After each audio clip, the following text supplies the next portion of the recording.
Hi, നമസ്കാരം കൂട്ടുകാരെ. ഇപ്പോൾ ഈ ജന്തർ മന്ദറിൽ നടക്കുന്ന ഈ ഒരു സമരത്തെക്കുറിച്ച് ആദ്യം തന്നെ പറയട്ടെ. വിദ്യാർത്ഥികളുടെ ആവശ്യം ന്യായമാണ് എന്നുള്ളത് തന്നെയാണ് നമുക്കും പറയാനുള്ളത്. കുറ്റക്കാരായിട്ടുള്ള ആൾക്കാരെ അവർക്ക് കൊടുക്കാൻ പറ്റുന്ന മാക്സിമം ശിക്ഷ തന്നെ കൊടുക്കുകയും വേണം. കാര്യം നിരവധി തവണ ഇത്തരം ഈ ചോദ്യപേപ്പർ ലീക്കും മറ്റു കാര്യങ്ങളും ഒക്കെ വരുമ്പോൾ തന്നെ വിദ്യാർത്ഥികളായിട്ടുള്ള ഒരുപാട് ആൾക്കാർക്കും അതിൻ്റേതായ ഒരു ബുദ്ധിമുട്ട് വരും. അപ്പോൾ ഇത്തരം സാഹചര്യത്തിലേക്ക് കൊണ്ടെത്തിച്ചതിൽ ഈ നീറ്റ് പരീക്ഷയുമായിട്ട് ബന്ധപ്പെട്ട് എൻ്റെ നടത്തിപ്പുമായിട്ട് ബന്ധപ്പെട്ട് ഒരുപാട് കുറ്റകൃത്യങ്ങളൊക്കെ നടന്നിട്ടുണ്ട്. അത് ആ ഒരു രീതിയിൽ വലിയ രീതിയിൽ ശിക്ഷ അർഹിക്കുന്ന കാര്യം തന്നെയാണ് എന്നുള്ളതിൽ യാതൊരു സംശയമില്ല. പക്ഷേ അതിൻ്റെ പേരിൽ ഒരു social media campaign, cockroach party എന്നുള്ള പേരിൽ ഒരു സോഷ്യൽ മീഡിയ ക്യാമ്പയിൻ തുടങ്ങിയതിന് ശേഷം അത് നമ്മൾ ജന്തർ മന്ദറിലേക്ക് ഒരു സമരമായി തുടങ്ങുകയും ആദ്യ ദിവസങ്ങളിൽ സമാധാനപരമായിട്ട് പോവുകയും പിന്നീട് സംഭവിക്കുന്നത് കോൺഗ്രസ് പോലുള്ള ഒരു വലിയ പാർട്ടി അതിലേക്ക് വരിക, പിന്നീട് ഇന്ത്യയുടെ വിവിധ ഭാഗങ്ങളിൽ നിന്നുള്ള വിദ്യാർത്ഥികളെ സപ്പോർട്ട് ചെയ്യാനെത്തുന്ന രീതിയിൽ നീറ്റ് പരീക്ഷ എഴുതാത്ത ആൾക്കാരാണ് കൂടുതലും അങ്ങോട്ട് എത്തുന്നത്. ഇപ്പം ഏകദേശം ഒരു 10,000-80,000 ആൾക്കാരും ഒരു ശരാശരി ആ ഒരു ദിവസങ്ങളിൽ ഇപ്പം നിലവിലുള്ള ദിവസങ്ങളിൽ അങ്ങോട്ട് എത്തുകയും ഈ പോലീസുമായിട്ട് ഇവർ ക്ലാഷിൽ ഏർപ്പെട്ട് ഏകദേശം 100 കണക്കിന് വാഹനങ്ങൾ അടിച്ചു തീർക്കുക, പോലീസിനെ കല്ലെറിയുക. അതുപോലെ തന്നെ ഒന്നാമത്തെ കാര്യം, ഈ സമരം ചെയ്യാനുള്ള ഈ ഒരു സ്ഥലത്ത് അനുമതി ഇല്ലാത്ത ഒരു സ്ഥലം തന്നെയാണ്. അങ്ങനെയുള്ള കാര്യങ്ങളാണ് നടന്നുകൊണ്ടിരിക്കുന്നത്. ഇവരുടെ ആവശ്യം ന്യായമാണോ എന്ന് ചോദിച്ചാൽ ഇവിടെ ആവശ്യം ന്യായമാണ്. പക്ഷേ ഇവരിപ്പം നിലവിൽ ഇവരുടെ കയ്യിൽ നിന്ന് ഈ സമരം മറ്റ് രാജ്യവിരുദ്ധ ശക്തികളുടെ കയ്യിലേക്കാണ് പോകുന്നത്. അപ്പോൾ അവർ നിയന്ത്രിക്കുന്ന തരത്തിലേക്ക് എത്തി, അവരുടെ അജണ്ടകൾ നടപ്പാക്കാനുള്ള ഒരു സ്ഥലമായി മാറി. അപ്പോൾ ഇത് സത്യം പറഞ്ഞാൽ ഇത് ഈ കേരളത്തിലാണ് ഇത്രയും ഇതിനൊരു മീഡിയ അറ്റൻഷൻ കിട്ടുന്നത്. ഹിന്ദി ചാനലുകളൊന്നും അങ്ങനെ വലിയ രീതിയിൽ ഇതിനെ സപ്പോർട്ട് ചെയ്യുന്നില്ല. അവരാരും കാര്യമായിട്ട് റിപ്പോർട്ട് ചെയ്യുന്ന കാര്യങ്ങൾ അവരാരും ചെയ്യുന്നില്ല എന്നുള്ളതാണ് ഒരു യാഥാർത്ഥ്യം.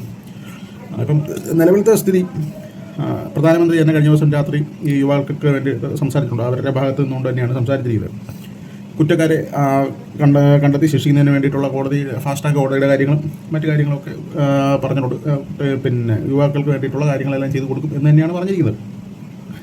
അപ്പോൾ ഇത്തരം ഈ ജൻസി കലാപങ്ങൾ ചെന്നെത്തി നിൽക്കുന്നത് ഇവർക്ക് വലിയ ദോഷകരമായിട്ട് മാറും. ഇപ്പം ഇനി വരാൻ പോകുന്ന നിരവധി കേസുകൾ ഈ ഡൽഹി പോലീസ് എടുത്തിട്ടുണ്ട്.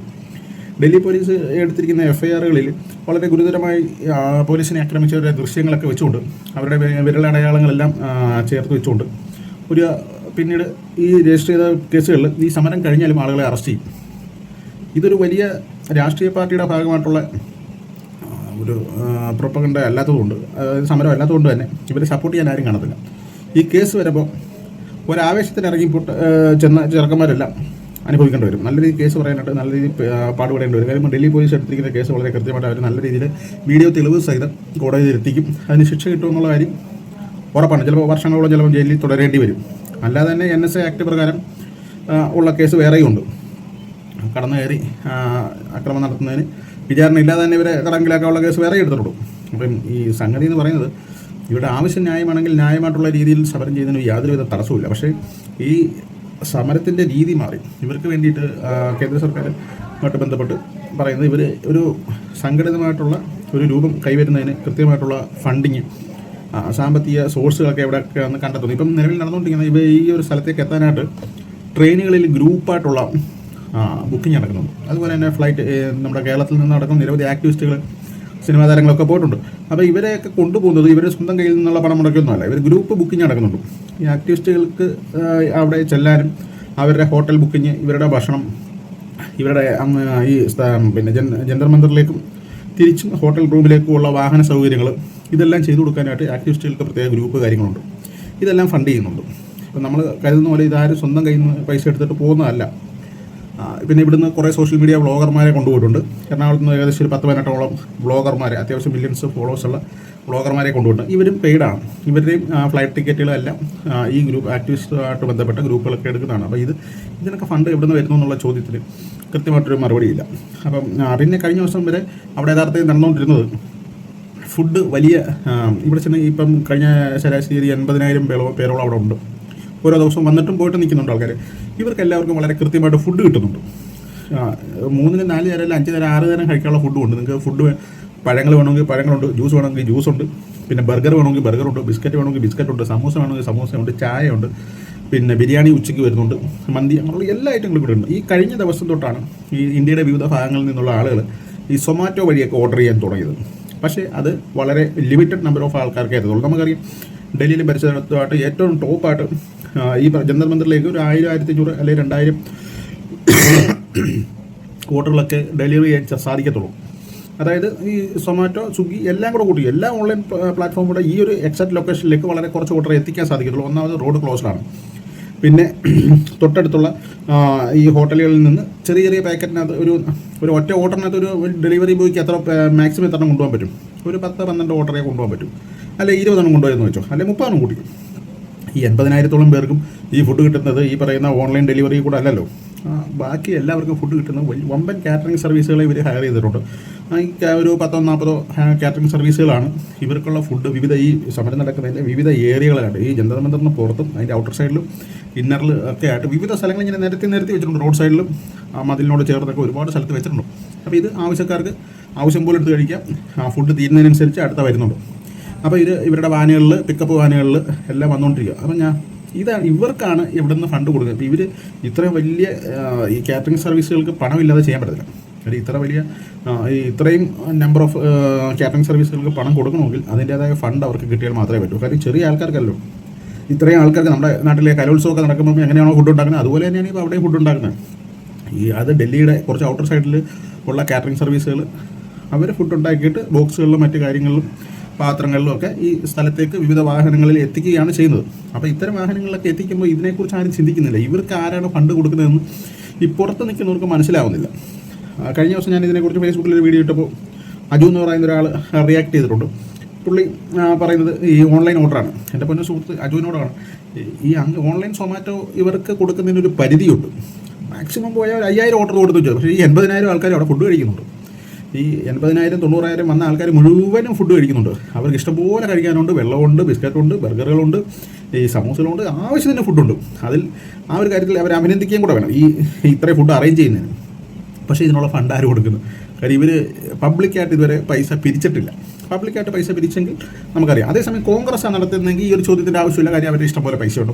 ഒരു പൊളിറ്റിക്കൽ പാർട്ടി നടത്തുന്ന ഡയറക്റ്റ് പരിപാടിയാണെങ്കിൽ നമ്മൾ അവരോട് ചോദിക്കേണ്ട. കോൺഗ്രസിനാണെങ്കിൽ അവർക്ക് പാർട്ടിയുടെ ഫണ്ട് ഇഷ്ടം പോലെ ഉണ്ട്. കോടിക്കണക്കിട്ട് അവർക്ക് ഇനി 80,000 അല്ല 5 ലക്ഷം പേര് വന്നാലും ഫുഡ് കൊടുക്കാനുള്ള ആസ്തി കോൺഗ്രസിനുണ്ട്. അത് ഇനി BJP നടത്തുന്ന ഒരു സമരമാണെങ്കിൽ അവർക്കും ഉണ്ട്. അതൊരു പൊളിറ്റിക്കൽ പാർട്ടിയാണ്. പക്ഷേ ഇത് അങ്ങനെയല്ല. ഇതൊരു സോഷ്യൽ മീഡിയ ക്യാമ്പയിനുമായിട്ട് ബന്ധപ്പെട്ട് വളർന്നു വന്ന ഒരു ഗ്രൂപ്പ് മാത്രമാണ്. അവരുടെ കയ്യിൽ ഇവർ ഇതുവരെ ക്രൗഡ് ഫണ്ടിങ് നടത്തിയിട്ടില്ല. വലിയ രീതിയിൽ പണപ്പിരിവൊന്നും നടത്തിയിട്ട് ആർക്കും അറിയത്തില്ല.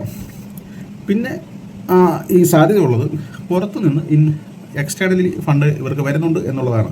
അപ്പോൾ ഇത് സംബന്ധിച്ച് കേന്ദ്ര സർക്കാർ തീർച്ചയായിട്ടും അന്വേഷിക്കുന്നുണ്ട്. അപ്പോൾ അന്വേഷണം പൂർത്തിയായ ശേഷം ആരാണ് ഇവർക്ക് ഇത്രയധികം ഫണ്ട് കൊടുക്കുന്നതെന്ന് നമുക്ക് മനസ്സിലാക്കാൻ പറ്റുള്ളൂ. നമുക്ക് ഒറ്റയടിക്ക് നമുക്ക് പ്ലെയിനായിട്ടൊന്നും പറയാൻ പറ്റില്ല. പക്ഷേ ഉണ്ട് എന്നുള്ള വ്യക്തമാണ്. അല്ലെങ്കിൽ ഈ കാറ്ററിംഗ് സർവീസുകൾക്ക് പിന്നെ ഇൻ കേസ് വേണമെങ്കിൽ പറയാം, ഇവരുടെ സമരത്തോട് ആഭിമുഖ്യമുള്ള അവരെ സമരത്തെ സ്നേഹിക്കുന്ന കാറ്ററിംഗ് സർവീസുകൾ കൊടുത്തു നോക്കാം. പക്ഷേ അത് ഒരു ദിവസമല്ലേ കൊടുക്കാൻ പറ്റൂ, അല്ലെങ്കിൽ ഒരു നേരമല്ലേ കൊടുക്കാൻ പറ്റൂ ഒരു കാറ്ററിംഗ് സർവീസ് തന്നെ. അപ്പം ഈ 100 കണക്കിന് കാറ്ററിംഗ് സർവീസുകൾ കൊണ്ട് ഇങ്ങനെ നിരയായിട്ട് വെക്കുന്നത് ഇതല്ലേ ഇവിടുന്ന് ഇത്രയും ആളുകൾക്ക് കൊടുക്കാൻ ഫ്രീ ആയിട്ട് എന്തായാലും ഒരാൾ കൊടുക്കത്തില്ല. ഒരാളല്ല, ഇപ്പോൾ എത്ര പേരാണെങ്കിൽ തന്നെ അവർക്ക് കൊടുക്കാൻ പറ്റുന്നതിനൊരു പരിധിയുണ്ടല്ലോ. അപ്പോൾ ഈ പരിധി കഴിഞ്ഞ് ഇത്രയധികം ജനങ്ങൾക്ക് കുടിവെള്ളം പോലും ഈ 80,000 പേർക്ക് കുടിവെള്ളം തന്നെ കൊടുക്കണമെന്ന് ആലോചിച്ച് നോക്കും. ഈ കുടിവെള്ളം കൊടുക്കുന്നുണ്ട് ചെറിയ ബോട്ടിലുകളിൽ. അപ്പോൾ ഇത്രയും ആൾക്കാർക്ക് കുടിവെള്ളം തന്നെ കൊടുക്കണമെങ്കിൽ ലക്ഷക്കണക്കിന് രൂപ വേണം. അപ്പോൾ ഇത്രയും രൂപ സ്പോൺസർ ചെയ്യാൻ ആൾ വേണമല്ലോ. കമ്പനിയിൽ നിന്ന് എന്തായാലും വെള്ളം ഫ്രീ ആയിട്ട് കിട്ടത്തില്ല. ഈ ബേക്കറി യൂണിറ്റുകളിൽ നിന്നും സമൂസയും ഈ പറയുന്ന പലഹാരങ്ങളൊന്നും ഫ്രീ ആയിട്ട് ബേക്കറി യൂണിറ്റുകളിൽ നിന്ന് കൊടുക്കത്തില്ല. കൊടുത്താൽ തന്നെ ഒരു നേരം കൊടുക്കും, അല്ലെങ്കിൽ 2 നേരം കൊടുക്കും. ഇപ്പോൾ എത്ര ദിവസമായി സമരം തുടങ്ങിയിട്ട് ഇനിയും സമരം മുന്നോട്ട് പോകാനുള്ള സാധ്യതയുണ്ട്. അപ്പം ഈ വരുന്ന ദിവസങ്ങളിലെല്ലാം ഇങ്ങനെ ഇവർ കൊടുക്കും എന്നാണ് കരുതുന്നത്. അപ്പോൾ ഇതിൻ്റെ പിന്നിലുള്ള യാഥാർത്ഥ്യപരമായിട്ടുള്ള കാര്യങ്ങളെക്കുറിച്ച് ഈ സമരം ചെയ്യാൻ പോകുന്നവർ ചിന്തിക്കുന്നില്ല. അവരൊരു ആവേശത്തിൻ്റെ പുറത്തങ്ങ് പോകുന്നു. എന്നാൽ ഇവരുടെ സമരം ന്യായമാണ്. പിന്നെ ഇതിൻ്റെ മറ്റു വശം കൂടെ പറയാം. ഈ നീറ്റുമായിട്ട് ബന്ധപ്പെട്ട് സമരം നടന്നിട്ടുണ്ട്, ഈ അഴിമതി നടന്നിട്ടുണ്ട്. ഈ അഴിമതിക്കാർ ഇപ്പോൾ നിലവിൽ എവിടെയാണെന്ന് വെച്ചാൽ അവരെ പിടിച്ച് ജയിലിൽ ഇട്ടിരിക്കുകയാണ്. ഇപ്പം അതിനുശേഷം പരീക്ഷ നടന്നു വെച്ചാൽ പരീക്ഷയും നടന്നു. ഈ പരീക്ഷ നടന്നു. ഇപ്പം നടന്ന പരീക്ഷയിൽ പ്രത്യേകിച്ച് ആർക്കും ഒരു കുറ്റം പറയാനില്ല. നല്ല രീതിയിൽ തന്നെ പരീക്ഷ നടന്നു. അതിൻ്റെ റിസൾട്ടും വന്ന് സർട്ടിഫിക്കറ്റ് വിതരണവും നടന്നു. അപ്പം പിന്നെ എന്തിനാ സമരം എന്ന് വെച്ചാൽ ഇവർ തുടങ്ങിയില്ലേ. ഇവർ പഴയ ആ കാര്യങ്ങൾ പണ്ട് നടന്ന കാര്യങ്ങൾ. അപ്പം വേറെ കാര്യമുണ്ട്. ഈ കോൺഗ്രസ് ഭരിക്കുന്ന സംസ്ഥാനങ്ങളിൽ ഈ പരീക്ഷയായിട്ടോ നിരവധി പരീക്ഷയായിട്ടോ ബന്ധപ്പെട്ട് ചോദ്യ പേപ്പറൊക്കെ ലീക്ക് വന്നിട്ടുണ്ട്. അതാരെങ്കിലും ചോദ്യം ചെയ്തോ? ഇല്ല. കോൺഗ്രസിൻ്റെ സംസ്ഥാനങ്ങളിൽ നടന്ന ഇതാരും ചോദ്യം ചെയ്തില്ല. കാര്യം എന്താ? അവർക്ക് ഇവിടെ വേറെ ലക്ഷ്യങ്ങളുണ്ട്. ഇത് നീറ്റ് പരീക്ഷയായിട്ട് ബന്ധപ്പെട്ട കാര്യങ്ങൾ ചോദ്യം ചെയ്യുകയാണ് എന്ന രീതിയിലൊരു നറേറ്റീവ് ഉണ്ടാക്കിയെടുത്തിട്ട് ഇവരുടെ ലക്ഷ്യം വേറെയാണ്. രാജ്യവിരുദ്ധമായിട്ടുള്ള കാര്യങ്ങൾ ഇവിടെ ചെയ്തുകൊണ്ട് ഈ നരേന്ദ്രമോദി ഗവൺമെൻറ്റിനെ റീപ്ലേസ് ചെയ്യാൻ എന്തൊക്കെ ചെയ്യാൻ പറ്റും, അതാണ് ഇവിടെ നടന്നുകൊണ്ടിരിക്കുന്നത്. ഈ ഗവൺമെൻറ്റിനെ മൊത്തത്തിൽ മാറ്റുക എന്നുള്ളതാണ് ഇവരുടെ ഒരു ഉദ്ദേശം. ഇവർക്ക് വേറെ നേരായിട്ടുള്ളൊരു കാര്യം പറഞ്ഞ് മാറ്റാൻ ഒരു ചാൻസ് ഇവരുടെ കയ്യിലില്ല. ഇവർക്ക് ആകെ കിട്ടിയ നീറ്റ് പരീക്ഷയാണ്. ഇത് വെച്ചിട്ട് ഈ ലോകത്തുള്ള ആൾക്കാരെല്ലാം സംഘടിപ്പിച്ചോട്ട് വന്ന് ഇപ്പം തന്നെ നരേന്ദ്രമോദി ഗവൺമെൻറ്റിനെ താഴെ ഇറക്കാം എന്നാണ് ഇവർ വിചാരിക്കുന്നത്. ഇത് നടക്കുമെന്ന് വെച്ചാൽ ഒരിക്കലും നടക്കാൻ പോകുന്നില്ല. അപ്പോൾ എന്തായാലും ഈ പരീക്ഷയായിട്ട് ബന്ധപ്പെട്ട് അവരെയൊക്കെ പിടിച്ചകത്തിട്ടുണ്ട്. പരീക്ഷ നല്ല വൃത്തിയായിട്ട് നടക്കുകയും ചെയ്തു. ഇനി യുവാക്കൾക്ക് വേണ്ടുന്ന കാര്യങ്ങളെല്ലാം കഴിഞ്ഞ ദിവസം രാത്രി പ്രധാനമന്ത്രി ഓഫർ ചെയ്തിട്ടുണ്ട്. ഇനിയും ഈ അക്രമ സംഭവങ്ങൾ ഡൽഹിയിൽ അരങ്ങേറുവാണെങ്കിൽ തീർച്ചയായിട്ടും അത് അതിൻ്റേതായ ശക്തിയിൽ തന്നെ നേരിടാനും ഈ കേന്ദ്ര സേനകൾ തയ്യാറാണ്. അപ്പോൾ എന്തായാലും ഏകദേശ കാര്യങ്ങളൊക്കെ മനസ്സിലായി കാണുമല്ലോ. അപ്പം ഇവരുടെ ഈ ഒരു അജണ്ട ഈ പരീക്ഷയുടെ ക്രമക്കേട് ചോദ്യം ചെയ്യുക എന്നതിനപ്പുറം ഉള്ള അജണ്ടകൾ എന്താണെന്ന് നമുക്ക് നോക്കിക്കാണണം. കാര്യം ഇതുമായിട്ട് ബന്ധപ്പെട്ട കേസുകളൊക്കെ കുറേ രജിസ്റ്റർ ചെയ്തിട്ടുണ്ട്. അതിൻ്റെ കേസ് അന്വേഷണം പൂർത്തിയാകുമ്പോൾ ഇതുമായിട്ട് ബന്ധപ്പെട്ട ക്ലിയർ കട്ടായിട്ടുള്ള കാര്യങ്ങൾ വരും. അപ്പോൾ അതുവരെ ഒന്ന് വെയിറ്റ് ചെയ്യാന്നുണ്ടെങ്കിൽ ഇവരുടെ എല്ലാ കളത്തരങ്ങളും പൊളിയും. അപ്പോൾ നമുക്ക് മനസ്സിലാക്കാം ഇതിൽ നടന്ന യഥാർത്ഥ സംഭവങ്ങൾ എന്താണ്. അപ്പോൾ അതുവരെ എന്തായാലും ഒന്ന് വെയിറ്റ് ചെയ്യാം.